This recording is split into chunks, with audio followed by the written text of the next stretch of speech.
In part 8, I rode from Foster to Toora via beaches that landed locos, discovered old tin mines, and saw the great forest as it used to be. In part 9, I'll ride to Port Albert, the last leg of this magnificent rail trail. Will it be as amazing as I'd hoped? As Lloyd Christmas, my hero, and you know that's true because I have a tattoo of him on my arm, would say, but I'm gonna go with my instinct on this one. Saddle up, partner.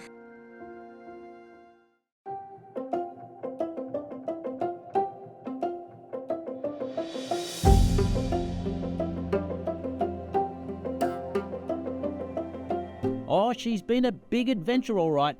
In the spider web of ghost rail in Victoria, the Great Southern Railway has shown me why I chose this line to be my first series. Stunningly beautiful, chockers with incredible history, from part 1 in Cranbourne to here, finally, the last section. This was built by George Buckley and Sons, a highly experienced firm building a bridge in Kyneton across the Campaspe River, the line between Kilmore and Wandong in 1888, and prior to that, the Dimboola to Horsham line. Plus, they were based in Hawthorn, so you know that they're good. Buckley signed the contract on the 6th of May in 1889. All three contractors, Falkingham, O'Keefe and Buckley, built their sections concurrently, but all had very different challenges. And that is where this adventure begins. Righto! Great Southern Rail Trail, part 9. You can see here it says Toora to Welshpool. And there is your little old Toora where we're at now. And there's Welshpool. Well, we're actually going to go through to Alberton and Port Albert, which is further. It might be too far today, but we'll still bung it in part 9. We'll do it tomorrow morning. This little bit is kind of flat. You can see, you're not even worth showing. This is flat. All the way through to Welshpool. Firstly, we're going to deviate off the rail trail and go to the main point where George Buckley got his stuff off schooners to build this railway line. Apart from, of course, the first steam engine, the Ivanhoe, where we went before. All right, off we go.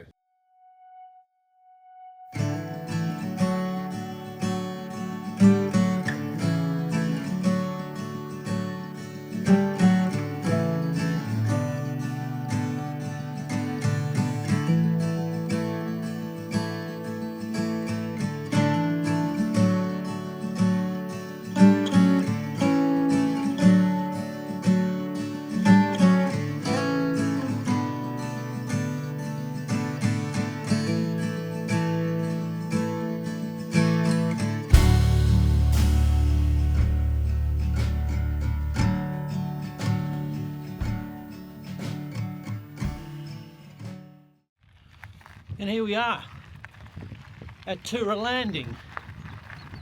Now what's quite interesting is Toora Landing is just a spot to launch your boat. However, if you look out there, and I'm going to stop up right here, if you look out there you can see the stumps in the water. That's the old pier, and that's the old pier that Buckley used to get his schooners, which would sail around the prom there and unload all his stuff to make a train line. Buckley used this pier, built in 1890, instead of Port Albert because Toora Landing was closer to where he had to build the line, i.e. Toora. So it cost him less to get his stuff to where he needed it. That's why he built his section from Toora up to Port Albert, exactly how I'm riding it. Toora Landing already had a tiny timber tramway built for loggers in the 1850s, but Buckley upgraded it so the Ivanhoe could haul everything up to Toora. At one stage, there was 650 tonnes of rail lines stacked on this swampy shore. You can see the pier is not exactly in pristine condition. There are two stories I could uncover as to why. Either A, it was used as target practice by the RAAF in 1941, or B, it was intentionally blown up in 1941 by the Army for fear of the Japanese using it to invade Australia. I don't know about you, but I can think of easier places to invade Australia than through a swampland in the middle of nowhere with some of the roughest ocean in the world out there. But hey, what would I know? I'm no military strategist.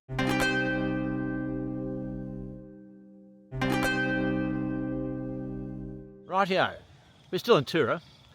We've left the old Toora landing and now I'm at this massive factory, and I'm at the factory gates. There is an unmanned gatehouse, probably very much staffed back in the day, but I don't know what this joint is. What do they do? I mean, there's a lot of cars in the car park, so people are working there, but there's not a single sign anywhere that says what they do. What do you do? I bet it's got something to do with dairy. I don't know. Just having a guess. Well, there it is. Just literally 300 or 400 meters from Toora is this massive factory with no branding and a chimney at all, anywhere. Not even on the front gate. So, if I were a branding expert, I know where my next bit of BD would be taking place. And off, up the rail trail. Hello, mate. Or not.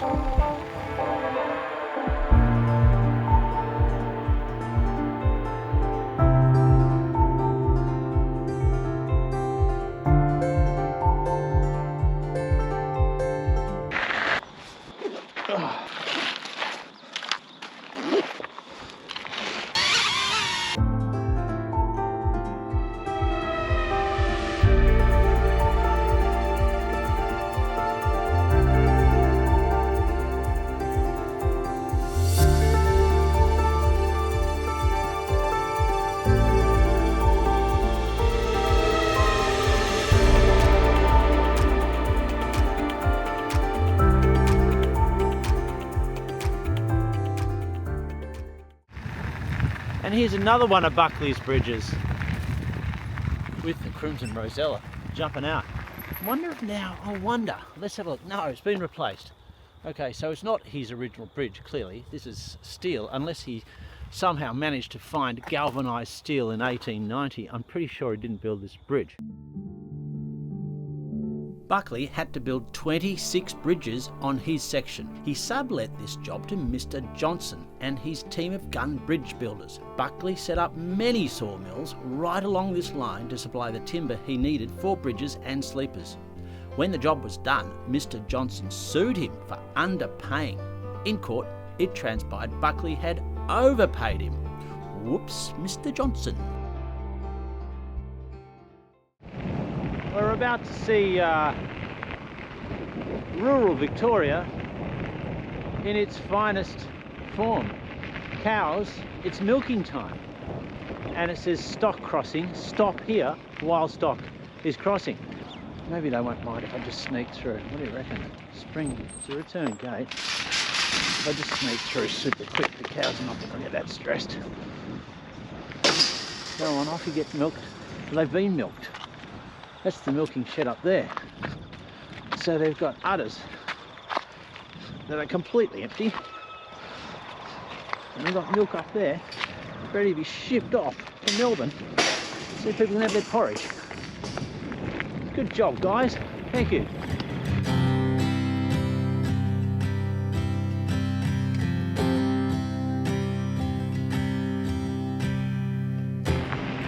Rolling along toward Welshpool and Alberton and Port Alwyn. This is the Agnes River. So we went to the Agnes Falls in part 8, and this is the Agnes River, where the Agnes Falls, been nicely frothed up like a cappuccino, eventually meanders its way to the sea. There was actually a tiny station here called Agnes and a siding. It was hardly used, unmanned, and today invisible. There was, however, a huge navvy camp here. More of that later.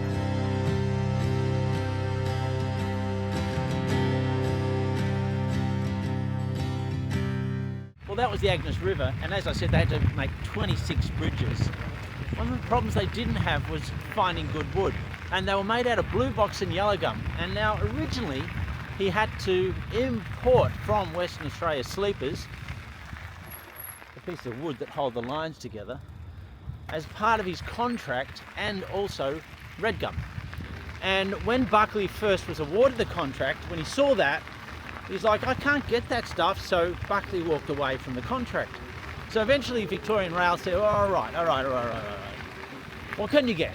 And it turned out that the trees in this part of the world, very big trees, which were along the Muddy Creek and all these creeks, were some of the finest timber in the world. In fact, it's been rated that timber, for putting in piles, is in the top 3 woods in the entire world from this area. So you talk about the Williamstown, the Port Melbourne piers, that was all wood from here, where I am riding right now, and very resistant to breaking down in salt, in marsh, in dirt, it doesn't matter. Very, very good wood, very fine timber.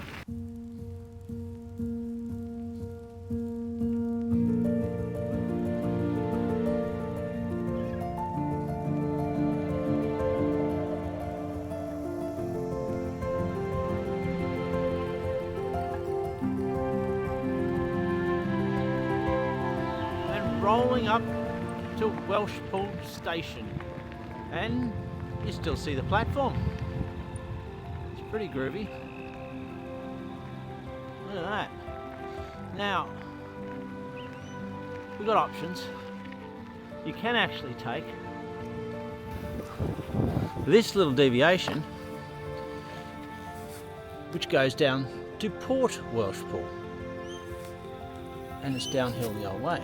But as you can probably rightly see here at Welshpool, I'm running out of batteries, I'm running out of light, and I'm running out of energy. So I'll pick up part 9 tomorrow morning here in Welshpool, and I'm going to go and get a beer in Palmer.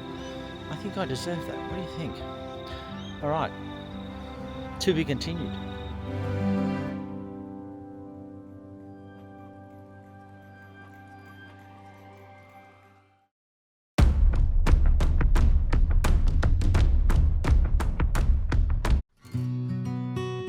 Welshpool was little more than a straggle of huts before the rail came through in 1892. The action was down at the port. Once the rail opened, it blossomed. It even won a prize in 1924 for the second best kept station in Gippsland. Well, here we are on a bright sunny morning.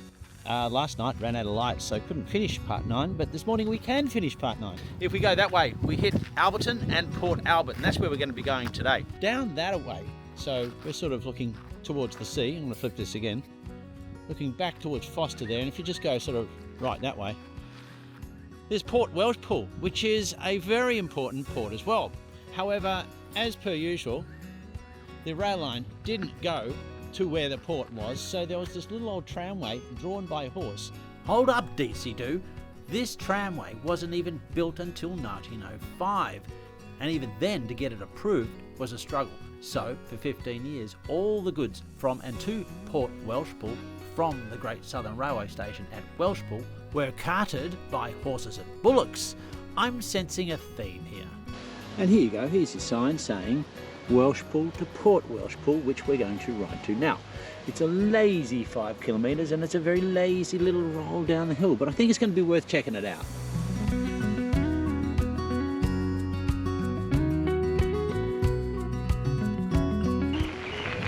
Aha!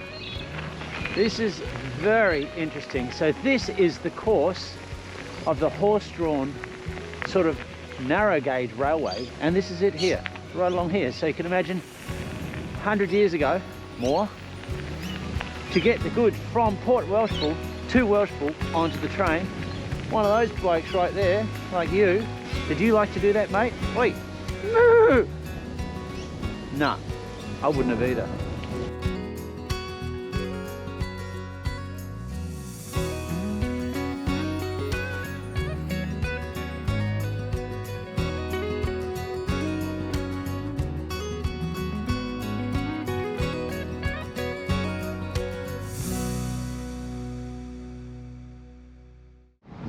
Righto, we're in Port Welshpool, and it has a museum open on weekends. Much more nautical feel down here.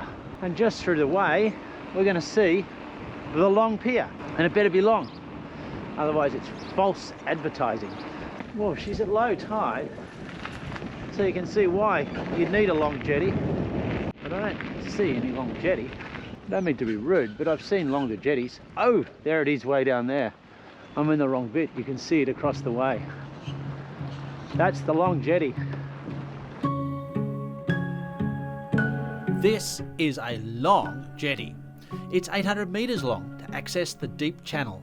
Built in 1936 through 38, it was made tough to withstand the swells and support the weight of a steam loco. It served minesweepers in World War II and was a major supply base for Bass Strait oil rigs. Port Welshpool in the 1830s was a hub for whalers, and today it's apparently awesome for fishing. Like I say, give a man a fish and he eats for a day. Teach him to fish and he'll smell like fish.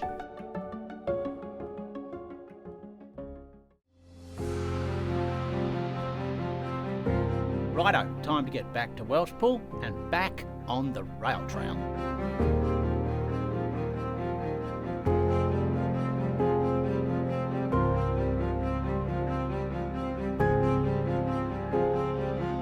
Next stop is Headley.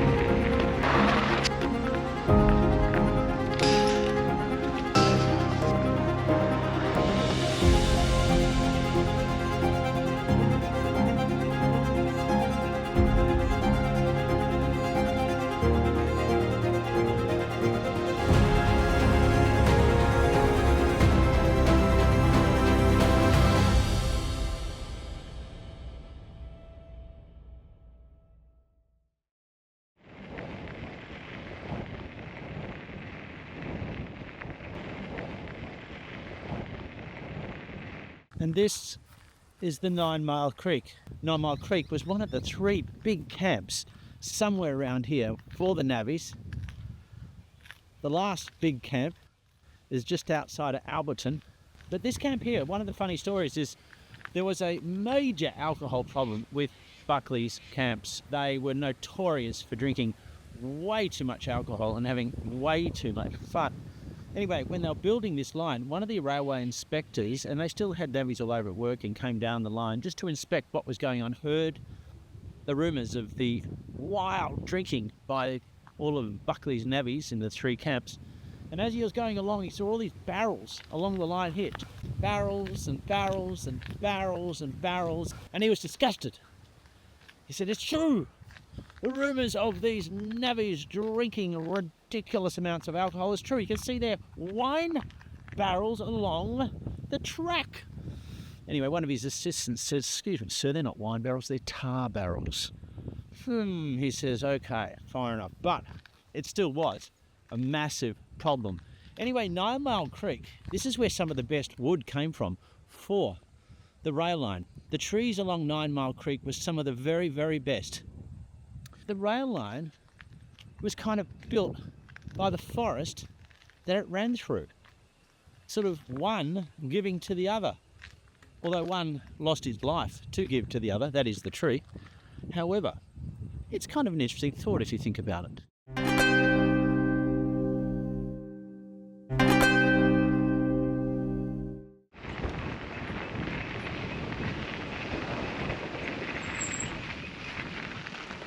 South Gippsland Highway, no traffic at all, quiet as a mouse. Aha, we're coming up to Headley. Headley was named after the local doctor, and unlike this photo from the 80s, the only one I could find, it was pumping for 60 years until trucks and roads killed it. In 1942 the station caught fire, but it was saved by the station mistress, Mrs. Heenan, and her daughter. Hello Headley, climb up here. There we go. A remnant. Lay your bike down. Look at that, a remnant of the railway right in front of me. a piece of concrete right there. And that would have been from the station. You know, they light it up on the station. I think I can get in my head cam. Yeah. You know, switch cameras. And that would have been one of those reinforcements you see along the edge of the platform. You're standing on here, there would have been a little station house. I don't know if I've got any historical photos. I bet if I do, I'll put them in. And there's another one, right there, sticking up like that. Oh, amazing, right? So we walk along here.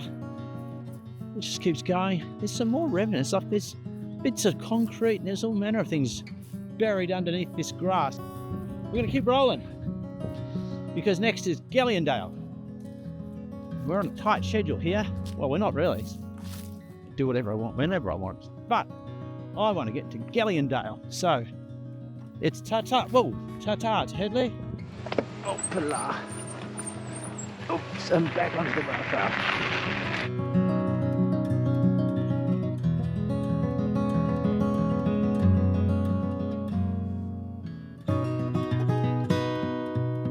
I estimate I'm about 5 k's from Gillandale, and Headley's about sort of 5 k's that way, and this is an old railway station or a platform, but it's unmarked and it's not marked on the rail maps either, so I don't know what it is.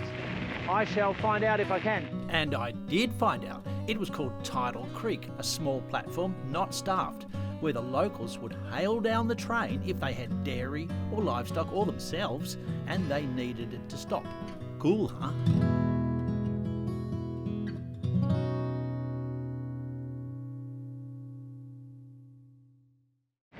And here we are at Gillandale. You can see quite clearly the level sort of area where the platform was. Very, very obvious the platform was there. Oh, here you go. Isn't that great? Life cycle. Everything's there. Little kiddies through to sort of 10s, up to your teens, and then as you get a bit older you're on the old the huffy there, and there's your sort of mums or your girlfriends or your wife's bike, and then finally before you shuffle off this mortal coil you're in the wheelchair. Isn't that clever? Good on you, Gillandale. Oh, what is that up there? I reckon there's some really interesting stuff up there. Let's have a little bit of a look. It's the old pub. Oh my lord. I wonder what is the history of this pub. This is the Gillandale Hotel. Built in 1891 when the line was nearly finished, it's a perfect example of what happens when a rail line is built and a station opens.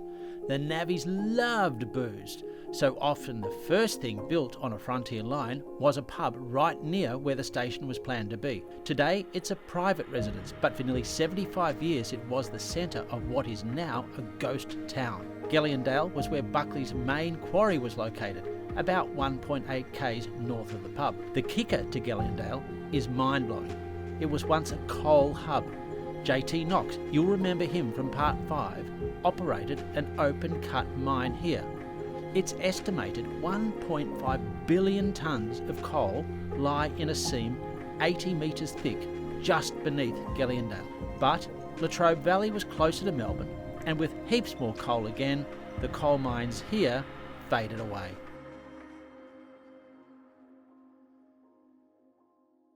Then just leaving Gillandale station there and the old pub which we just flew a drone over, and have a look at this.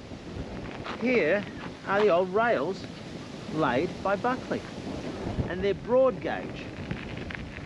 So this is the broadest of all gauges.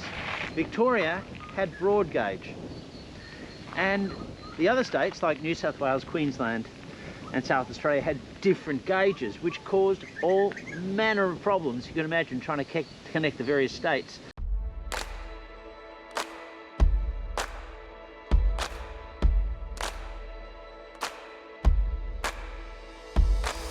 Hello. I always go very slow by border collies. Yeah. They're quite excited. Hello, you. Yes. See ya.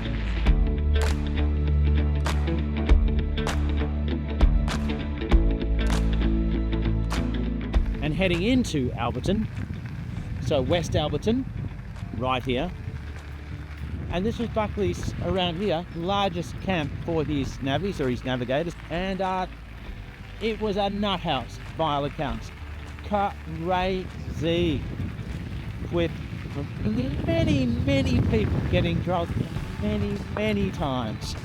The stories which you read, I'm sure they've been actually censored, but pretty crazy times right about here. If you're building a rail line in 1890 and you're working 12-hour days, and you can see today's a beautiful day, but raining most of the time, and it's pretty swampy really, it's very flat, you would feel like a drink, wouldn't you, after a hard day's work? And like on the pub back there, a hard-earned thirst needs a big cold beer, and the best cold beer is Vic.